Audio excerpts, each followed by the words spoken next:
All right, testing week is done. We're gonna hit the back squat. So we're looking at 6 sets of 3, all at 80%. So you should have a number from last week. 80% of that number is the same weight that I want you to hit for all 6 sets. Just some things to keep in mind for a day like this. It shouldn't feel super heavy.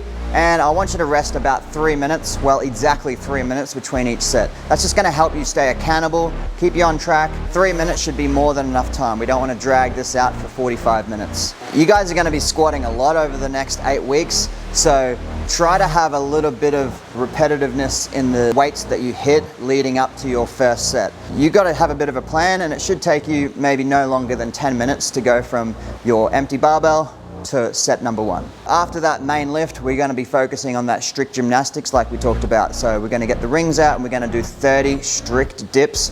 This is for quality, not for time. You're going to think about having an upright torso, and you're going to be breaking from your elbow first to start the movement and not breaking from your hip first to start the movement. That's going to make sure that the triceps do the majority of the work here and not just peacocking from the hip to shorten that range of motion.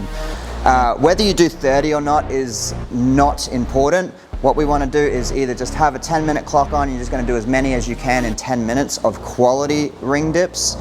If you get to 30, then your dips are done.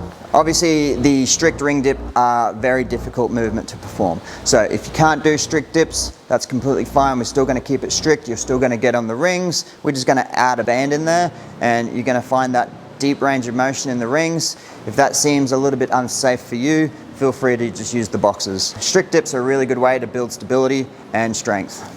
We're going to finish off the main component of today's session with 4 supersets of 20 banded tricep pushdowns. Get that pump, followed by 15 GHD sit-ups. The GHD sit-up is like one of the best tools that we can do in the gym. A lot of gyms don't actually have GHDs because 1, they take up a lot of space, and 2, they're very expensive. So if they weren't so valuable, I would 100% get rid of them. We can build up a lot of good core strength and a lot of good lower back health by using the GHD a fair bit. So get familiar with the GHD.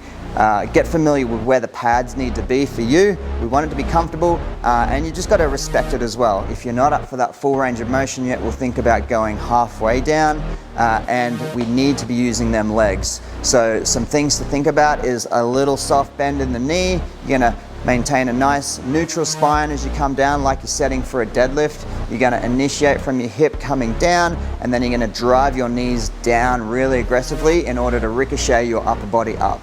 Touch the kick pads.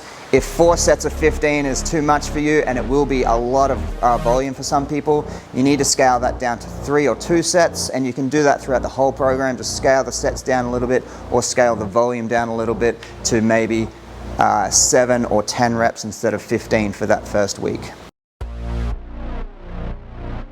Perfect.